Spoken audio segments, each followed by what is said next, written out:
tomorrow among us. Whatever they decide to do, this place can and will prepare them for it. I love DeLone Catholic. I loved my time at DeLone, and I just really wanted my kids to have that as well. I really feel like there's a place for everyone at DeLone Catholic.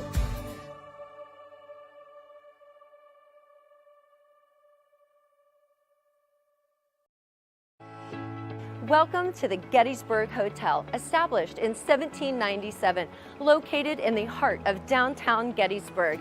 Easy walking distance to shops, museums, restaurants, and the battlefield.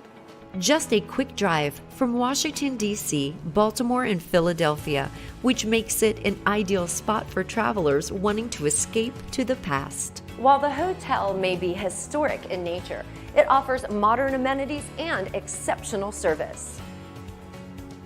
And before I go to my room, I'm going to take a quick stop at the on-site Starbucks.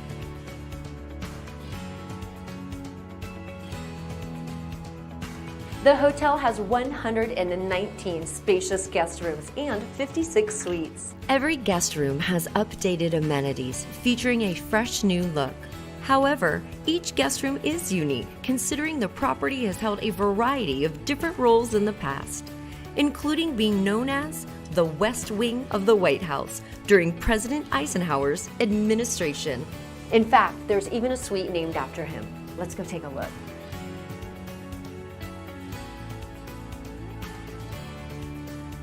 After a long day of seeing the sights, wind down and enjoy a cocktail and amazing casual comfort foods at One Lincoln.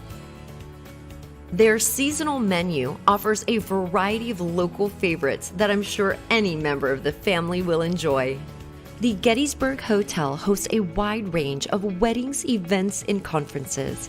They offer 8,500 square feet of flexible event space, which includes the historic Grand Ballroom, which originally was the Gettysburg National Bank from 1814 to 1914, which features exquisite 28 feet high ceilings and an impressive 19th century bank vault. Whether you're coming to Gettysburg for a work trip, a wedding, or just to see the sights, Gettysburg Hotel is the perfect location in the center of all the action. And we can't wait to see you on your next adventure. The Adams County Community Foundation Giving Spree is so important to this community. It's an amazing day where over 100 hardworking nonprofits get to come together and highlight what we're all doing. It's an opportunity to get behind a cause that you might not have even known existed in the community. But ultimately, the Giving Spree is for Adams County organizations that are doing work right here in Adams County. And it's an opportunity for everyone in the community to come learn about what's happening and get connected with those groups and organizations. And we do it in one day, and it is pretty spectacular.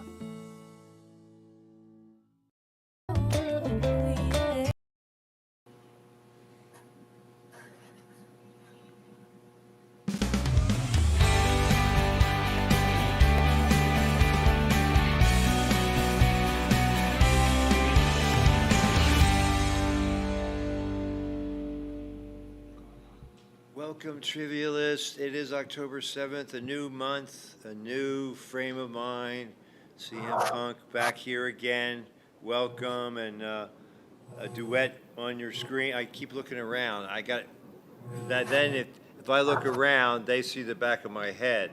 So I'm pretending I'm looking right at our two fine panelists tonight, Greg Weaver and Corey Smith. Thank you, gentlemen, for being here. Not a problem. Yep. I hope not. What would you do if it was a problem, Corey? I don't know. I don't know. That was the first words that came out of my mouth. He'd be looking for his traffic light costume, maybe, huh? Stage a comeback. I think it had nothing to do with the costume, but it's still in my trunk there. Yeah, it was just amazing how you wore that and you won. Serendipity, I guess. But Greg, hopefully you're back in the money. We don't really play for money. It's worldwide bragging rights, but you've been a champion so many times. You're always number one in our hearts. and we wish you well tonight. What's going on up at the tavern? Anything in particular? Well, first Friday was a resounding success. Good. Next month, I believe we're going to do. What did he say he was going to do? A bunch of different mixed drinks for the tasting. So, looking forward to it. I mean, that's a month from now. Cocktails extraordinaire. Yeah, I think he's going to do brandy-based drinks next month. Yeah, That was it, brandy-based drinks. So brandy-based. I think Corey's traffic light costume was like Dumbo's feather. He just needed to believe. Just need to believe. Yep. That's a good analogy. So Corey, what's your strategy for tonight? If I don't know, just guess and go with C. C. How's that working out for you? Not so well. You were Not top so 10. well. You were top 10 last week, weren't you? I think so. Who won last week? It was a name that wasn't familiar to us. Anybody remember? Sarah Y. from TikTok. Oh. Sarah What was Y. her playing name? Sarah Y. Sarah Y. Okay. Yep. W-E-I? No, W-H-Y. Sarah Y. Okay, like that, so Yeah. her last initial. Yeah. Whatever. Okay, well, we'll see if TikToker Sarah Y comes back. Let's see if we have some of our regular players. It's always great to see those familiar names. The dude took a week off. Maybe he'll be back playing tonight. I hope so. Yeah. But what about you, Brandon? Anything new in the world of the macabre, the eerie? Well, I did this past weekend watch the reboot of I Know What You Did Last Summer. And it wasn't my favorite movie, but it was kind of cool to see Sarah Michelle Gellar and Freddie Prinze Jr. return for their roles, you know, that they played in 1997. It was kind of a cool. You saw Jamie Lee Curtis reprise her role how many years later? 50? 40. 40? Yeah. Okay. Yeah. I was not a big fan of I Know What You Did Last Summer, or the original. But it was kind of fun to watch the reboot. And Tell me about that film. A lot of horror, gore? not a lot of gore, no. Okay. It's intrigue? Who did? Is kind it like of a who done it? Who done it? Okay. Yeah. You know, you got to figure out who the person in the slicker is. Who's evil? Yeah. Good versus evil. Well, a lot of theaters are almost like a morality play. The good wins, the bad loses. And like, that's the Disney theory, I think. So it works for them. All right. You know, speaking It of says reboots- beginning soon, so we're just killing time. Feel free to chime in here, Greg. Corey. Speaking of reboots, I just saw the Naked Gun reboot with Liam Neeson. A lot of people were poo-pooing the idea when they were talking about it, but it was a Naked Gun movie. It was a good spoof. Will Ferrell, right? Liam Neeson. Oh, what type of scientist specializes in atmosphere and weather patterns? Botanist, meteorologist, physicist, or geologist? You don't have to be a scientist to know this one. Yeah, this is soft toss. Yeah, it's Lob City. Obviously, it's B. Did anybody get it? 3 people did not get it. One of the few professions where you can just be wrong all the time and still get paid. Yeah, or how about a dream job, being a weatherman in Hawaii? 87 with a chance of rain. Meteorologist, a scientist who studies in atmosphere and weather patterns. Meteorology is essential for forecasting weather, understanding climate change, and in analyzing phenomena like hurricanes, thunderstorms, and climate-related trends. Jeff Cook's biggest fan. I'm so proud. Schwolfie. Greg Weaver, the dude, is 4th. Now a floating hotel in Long Beach, California, the Queen Blank ocean liner is known for its ghostly inhabitants. Anne, Elizabeth, Mary were Victoria. The Ghost Hunters show did an episode from this ship, and I believe they caught some pretty impressive footage. The people say C, that's what I would It have is the Queen guessed. Mary, yeah. So you have to keep track to see how you would do against Anna in a hypothetical matchup. Guests on the retired British luxury sea liner, the RMS Queen Mary, report seeing phantom crew members hearing mysterious children and experiencing unexplained noises. The ocean liner is permanently docked in Long Beach, California, and serves as a hotel, museum, and convention space. Is there unlimited alcohol? The dude second, don't look now, but Probably far why before. they're seeing ghosts. Yeah. Which horror film adapted from a Stephen King novel is set on a haunted hotel, The Dead Zone? It, The Shining, or Misery?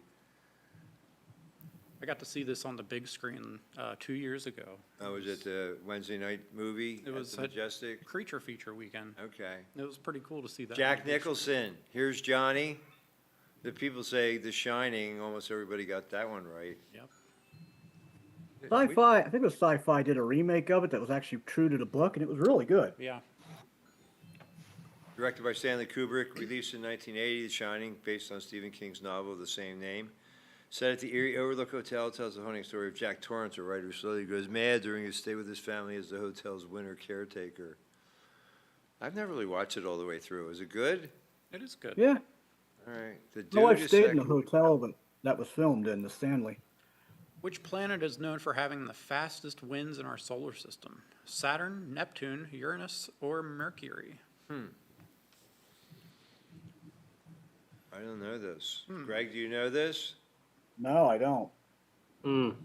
We're all in I trouble. would have thought Venus. I 'cause was Venus thinking has a- Saturn with it being so large. Neptune. The people say Neptune. Neptune? Lucky guess. Gotta go with the people. The winds on Neptune can reach speeds of up to 1,200 miles per hour, which is faster than the speed of sound on Earth. These powerful winds whirl through the planet's atmosphere, creating storms and giant anticyclones. What is that? You have your cyclone and your anticyclone. Neither one's good. I don't know what they are, but. Named for their daughter, Andy and Rachel Berliner, founded what organic vegetarian frozen food company in 1987? Ashley's, Andy's, Annie's, or Amy's? Wow. I don't know organic vegetarian frozen food very well. I can give you a hint: is don't ever call Anna by this name. Ashley? No. Annie? Annie. Okay. Don't ever call her Annie. Anna, not Annie. And it's What? Amy's. It's Amy's. Amy's. That was Annie's. Well, don't call Anna Amy either. Okay. Amy's brand organic frozen foods also operates 3 vegetarian fast food restaurants in California. Of course they do. Annie's is a Florida brand is of natural Pretzel. food. Yeah. And Annie's pretzels. Yeah. Ah. Trophy on top. Which of these is the square root of 169? 11, 17, 9, or 13? Oh, boy. Double points, too. How well do you know your math?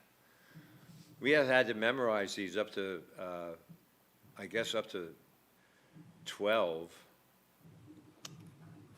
That was 144, so yeah, it is 13. Almost everybody got it right. Some brilliant mathematicians out there.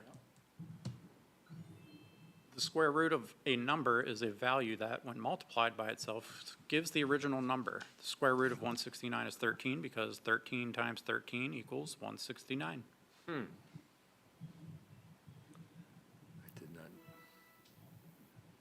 did know that. The dude third, Ruby from Boston second, Greg Weaver still on top. Who played the role of Robin in the 1960s TV series Batman? Burgess Meredith, Burt Ward, John Astin, or Frank Gorshin? All right, so I will wait till the countdown comes. And for extra credit, can you name, it was Burt Ward, Burgess Meredith, the Penguin, and Astin was the Riddler. Those two guys were both the Riddler. And Adam West Yeah, was Aston, Batman, right? Aston played the Riddler, and Aston played the Addams Family. He played the dad. Actor Burt Ward played the role of sidekick Rob. I loved it when they climbed up walls, you know, and Robin was known for his holy something phrases in the show's onomatopoetic fight scenes filled with pow, bam, etc. Great show. It used to be on twice a week. Twice a week? Twice a week. It was at Wow. two nights. Same bat time, same bat channel. All kittens have blank eyes when they are born. Blue, black, brown, or green. Aw, I aren't think they I know cute? this one. You know this one? Yeah. I don't. I'm pretty sure they all have blue eyes. Yeah, that's a good guess. So cool. That's what the people say. They're seldom wrong. You're right. They're right again. Blue eyes. Kittens are born with blue eyes due to a lack of pigmentation, which doesn't begin to develop until around 6 weeks. Good to know. You might see that question again in some other trivia competition, and you'll be ready for it. No ambush. What happened to my biggest fan? Now 12. Who played the character of Maxwell Q. Klinger on the classic war comedy drama series MASH? Jamie Farr, Wayne Rogers, Harry Morgan, or Gary Berghoff? My dad better get this one right. Oh, yeah. It's on, what, 4 times a night on MeTV? Something like that. Yeah. Gary Berghoff played Radar. Yeah. Isn't this one of the longest running sitcoms, television shows in history? Yeah, it's right up there with Sports Chat. Jamie Farr, of course. Maxwell Klinger, first main character introduced on the 1972 MASH series that did not appear in either the original novel or the subsequent film. Klinger became a regular fixture known for his comedic attempts to win a Section 8 discharge by wearing women's clothing. He made the game show circuit he made quite a living out of being Klinger. Who was not one of the Mercury 7 astronauts of the first U.S. human spaceflight program in the 1960s? Alan Shepard, Gus Grissom, Neil Armstrong, or John Glenn? I was in 3rd grade, and they put a little TV up on the stage, and we watched it when John Glenn, he was the first one to go around the Earth and splash back down again. It's Neil Armstrong. The other 3 guys are all original astronauts. Deke Shepard, Carpenter. 7 astronauts selected to fly a spacecraft for Project Mercury were Scott Carpenter, Gordon Cooper, John Glenn, Gus Grissom, Wally Schirra, Alan Shepard, and Deke Slayton. Neil Armstrong was selected for the second group of NASA astronauts, Often called the New 9. that landed on the moon. Yeah, not bad. Grissom was From killed. Ohio. What team waited out a rain delay to snap a 108-year World Series drought in the 10th inning of Game 7 in 2016? Dodgers, Brewers, Cubs, or Red Sox? I know this because I had double hernia surgery the next day, and the doctor said, I was up late watching the game. I thought, oh, boy. Oh, jeez. I know That's this not what you because wanna hear going into a hernia they threatened surgery. to drop kick Murphy. Too with, much information? There are several kinds of hernias. It was the Cubs. Yeah, they played the Guardians, then the Indians. In 2016, playing a tied Game 7 against the then Cleveland Indians. Cubs rallied after a rain delay to win the game 8-7, thus clinching the World Series for the first time since 1908. But they had the curse of the goat or something like that. Not greatest of all time, a real goat. I don't know the whole story. Look at this, the dude and Greg Weaver are tied. What is the name of Lee Garlington's diner waitress in the pilot episode of Seinfeld? Elaine, Claire, Laura, or Sarah? Oh, I doubt it would be Elaine. No. I know this one also. You do? Seinfeld. Yeah, I'm a Seinfeld. The Who was a pilot, how Seinfeld? was it, a half-hour pilot, or was it longer than that? It was like normal 25 Half hour. minutes, yeah. Claire, the people say? It is Claire. Wow. We have some Seinfeldophobes. Studio executives replaced Claire the waitress with Elaine Bennis when Seinfeld was picked up to series because they felt that Jerry and George wouldn't hang out with her outside of the diner. The show evolved.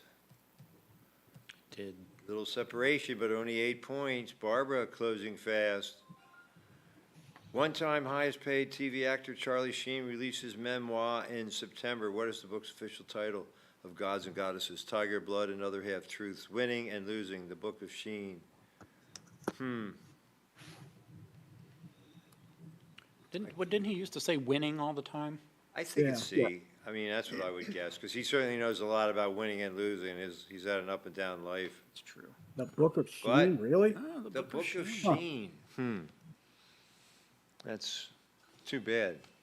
Former Two and a Half Men star Charlie Sheen, who was once the highest paid male TV actor, raking in $1.8 million per episode, dropped his memoir, titled The Book of Sheen. He also took part in a two-part expose documentary released on Netflix titled AKA Charlie Sheen.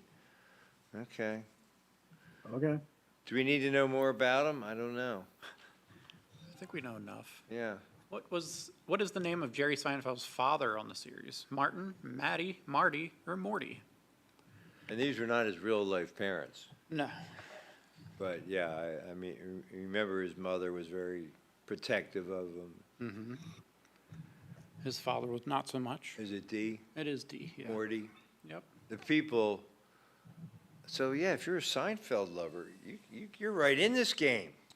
And George, his dad, was actually played by two different actors throughout the series. Yeah. Jerry's sometimes overbearing parents, Morty and Helen Seinfeld, live in a retirement community in Florida. Yeah. Called Del Boca Vista. Yeah.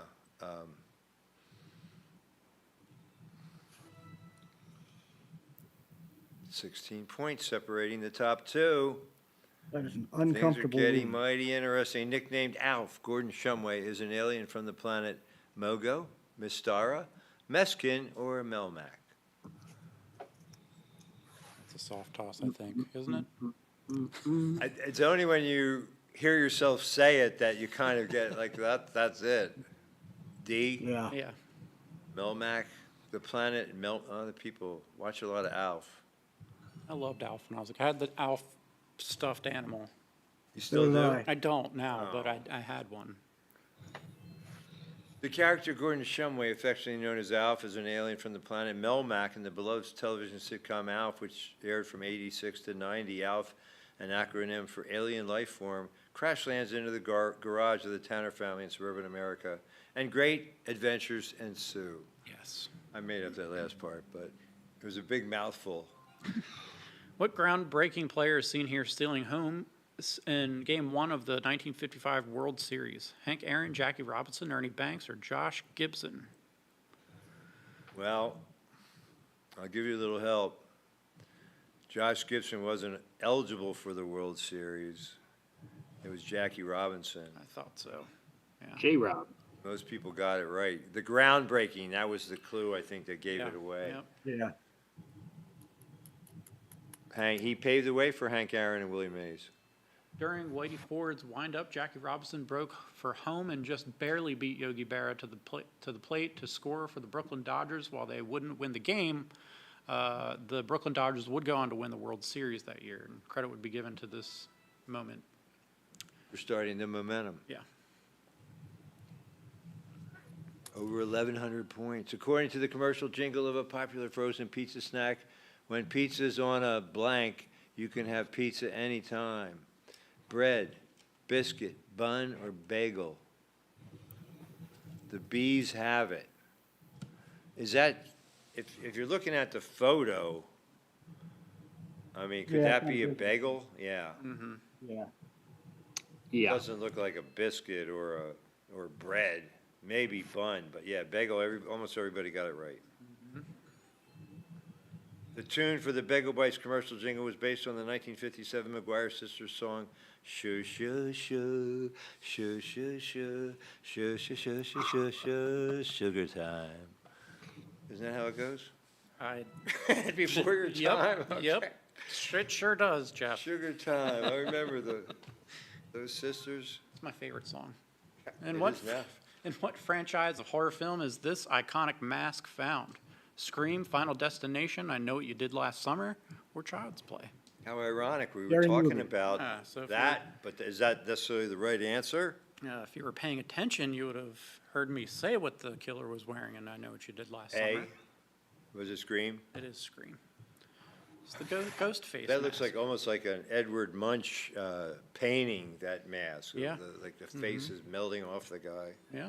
The ghost face mask from the Scream 1996 franchise was just a normal Halloween mask from the Fun World Costume Company before being selected for use in the films.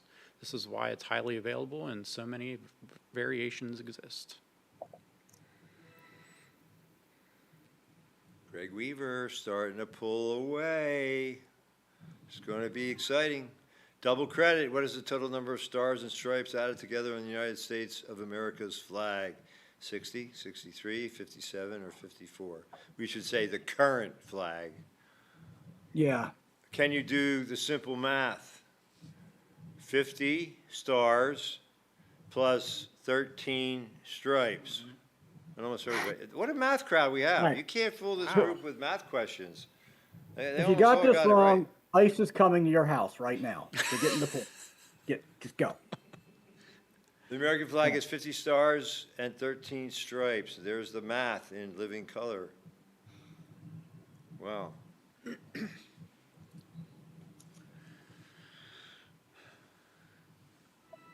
Greg Weaver still on top. All right, good. My dad's not getting deported. Whose portrait of his mistress set auction records in May of 2010 as the highest price paid for a painting at the time? Mark Rothko, Pablo Picasso, Salvador Dali, or Jackson Pollock? Look at the style. What is I mean, that? If you, Yeah, I think that's isn't kind it of a B? giveaway. Is it B? But people say Pablo Picasso. It looks like a Picasso. It does look like a Picasso. I don't know anything about Rothko, but it does look like a Dali. In just 8 minutes on May 4th, 2010, Pablo Picasso's oil-on-canvas portrait of his mistress and muse, Marie Theresa Walter, set the record price for a piece of art sold at auction. Painting titled Nude. Wow, 106.5 million. 106.5 million, that's amazing. Who scored a Billboard Top 10 hit in 1995 with the Oscar-winning song Colors of the Wind from Disney's Pocahontas? Toni Braxton, Patti LaBelle, Vanessa Williams, or Natalie Cole? I think I got this wrong. I don't know the answer to this, but I'm not up on my Disney I songs. would guess D, just stylistically, but it's probably wrong. think Vanessa it's Williams, wasn't she Miss America? Yeah. And now she can do it all. Look at that. Who knew? I didn't know, but a lot of people did. No idea. Vanessa Williams' version of Colors of the Wind peaked at number 4 in the Billboard Hot 100. Wow. I did not know. It's pretty good. 1995.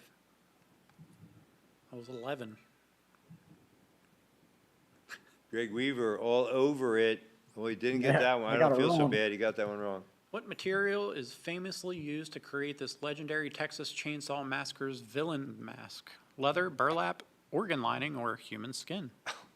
I hope you don't know the answer to this, do you? I do. It's actually based after Ed Gein, if you know who Ed Yeah. Gein is. I do not. Which is unfortunately a true story of a person Yeah. that used human skin to make his masks. That's should be against the film code decency or whatever. And now, wait a minute. Now, technically, preserved human skin is leather. Oh, all right, Greg.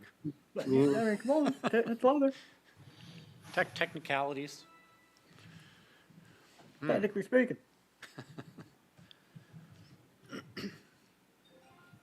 Which fast food chain relaunched their Monopoly Instant Win game 10 years after suffering a multi-million-dollar fraud from the previous version? Wendy's, McDonald's, Subway, or Burger King? I just started playing this game today. You did? I did. Did you go to Subway? No, I did not. Did you go to Burger King? Nope. Wendy's? Nah. McDonald's. Yeah. Almost everybody got it right. I'll tell you, we got some high scores this week. Stratosphere is for the taking. McDonald's Monopoly promotion game experienced one of the largest scandals in the 90s and early 2000s known as a Monopoly fraud. The crime was conducted by individuals who stole winning game pieces, defrauding McDonald's of $24 million in prizes. They could afford it. Guys, it was the guys working at the company that was printing them. That's really, did they get jail? Who knows? Yeah. Which of these famous sluggers has the nickname Mr. October? Reggie Jackson, Derek Jeter, Mike Schmidt, or Darryl Strawberry? He once hit 3 home runs in a game. I'll give you a little hint. In the World Series. All off of knuckleballer Charlie Huff. Does that help? Reggie Jackson. Most people knew it. Well, the other three seemed a little too new for that. I know Mr. October was kind of an older. Yeah, Schmitty was Peter okay. was Mr. November. In Game 6 of the 1977 World Series, Reggie Jackson secured the New York Yankees' first title in 15 years by hitting 3 home runs. This feat earned him the immortal nickname Mr. October. Is it because it happened in October? Yeah, Okay. yeah. Oh, boy. Derek Jeter's Mr. November because now the playoffs don't end until November. Which actress brings Elizabeth Gilbert's novel Eat, Pray, Love to the screen in the romantic biographical film of the same name? Meg Ryan, Julia Roberts, Reese Witherspoon, or Drew Barrymore? I know the answer to this even though I didn't see the movie. If I lose the game on this question, Uh-huh. I'm not going to feel that bad because Is that really Drew Barrymore? It doesn't even look like her. It is Julia Roberts, and most people got it right. Anybody watch that show with Reese Witherspoon about the news and Jennifer Aniston? No. The 2010 film adaptation of Eat, Pray, Love, Julia Roberts shines as the lead, bringing to life the transformative journey of Elizabeth Gilbert and her quest for self-discovery across Italy, India, and Indonesia. Is that it? Is there one more? Uh-oh. Ruby from Boston. If a baseball team has 2 outs, 3 runners on base, hits a grand slam, then hits a triple, then gets a strikeout, how many runs did they earn that inning? Wow, it's like if a train leaves the station at 6 o'clock. that took some mathing. 4. Also, that picture. Yeah. It's a math question. Wow. 38% said 4. And they're right. Somebody said 28,693. Wow. 4 is correct. A grand slam occurs when a player hits a home run with the bases loaded, meaning all 3 bases runners and the batter themselves score, resulting in 4 runs following the triple. The successive play was a strikeout since there were already 2 outs before these plays began, and no additional scoring maneuvers occurred after the inning finishes with a grand slam. 4 run. Almost got it. Unless the strikeout was a pass ball or a wild pitch. Oh. Then the inning wouldn't be over. Tina, what a comeback for 3rd place. Ruby from Boston at number 2. And Greg Weaver back in the saddle again. Congratulations. 1708. That's another record high. We No, I had think a lot last of great week you were- scores. Look at this. Almost everybody's in quadruple figures. You had a TikToker down there at number 11. I can't read the characters. All right, Barbara, 18. Denver, 21. Eagle. Oh, that's probably Robert, 17. Jeff Cook's biggest fan, 16. Started out number 1. So why don't you pick it up at 15? Tammy? Is that Tammy or Tommy? Tammy. Miss Lee at 14. Lacey. Todd with an H is 12. Your TikTok fan. Dennis Weaver is at Keeping it in the family. Tina, well, we skipped over a lot of those. So Diane, 10. Corey, 9 in the top 10. Sean is the best, 8. Robert's Bomb, 7. Barbara, 6. And the dude, 5. Top 5 for the dude. Nice round, dude. Yeah. Say hello to Debbie for me. Schwolfie from Worcester at number 4. Yeah, 10 output. Nice job, all. We had a lot of players this week. It was great. So, Greg, some soft tosses, but I guess you just did what you had to do. Yeah, well, I looked out on some of those too, so. Well, no, nobody's perfect. You had, what does that say, 20 of 25 correct? That's not bad. Yeah, that's not bad at all. pretty impressive. That's, yeah. I got the doubles were up my alley this year. Yeah, that really helps a lot. So, Corey, top 10 for you. You're right there on the cusp. Yeah, a modest night there. Got in the quadruple figures like you were saying there. So I'll take the 1079. What about the Seinfeld questions? Do you watch the reruns, or have you watched them in Oh, your half and lifetime? half. I got some of them right, some of them wrong there, Yeah. but Okay. could have been worse. Have you seen the Soup Nazi episode? Oh yes, numerous times. All right. Well, I got to identify our banner sponsors for tonight's excitement. Adams County Community Foundation, Adams County chapter of the Pennsylvania Sports Hall of Fame, Destination Gettysburg, Classic Antique Innovations, and UPMC Life-Changing Medicine. Thank you for your sponsorship. If you'd like to be a banner sponsor with input to programming and more, give us a call, 717-334-3000, or contact us via the website, communitymedia.net. Brandon, what your thoughts on the round? You feel like you could have done pretty well tonight. I think that I could have beat Anna because of all of there was a lot of horror questions, there was Seinfeld questions. I think that Right I up your probably alley. could have taken her. I hope she's willing to concede in the hypothetical. Yeah. Whatever. Well, great job, Jordan and Sean in the control room. And Greg, can you make it next week? I might be able to. I either have a board meeting or I'm clear. I'm not All sure. right. Well, we always look forward to having you and a chance to defend your title. Corey, hopefully you'll be back.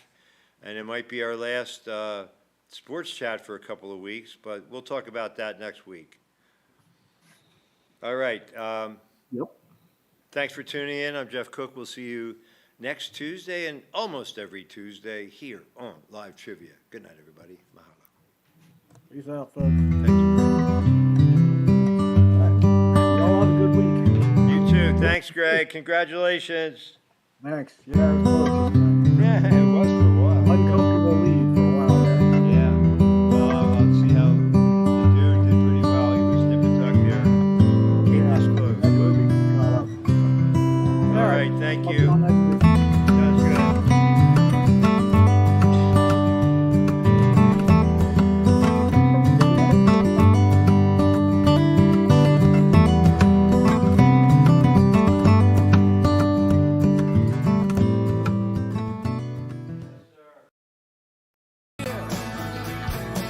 We're so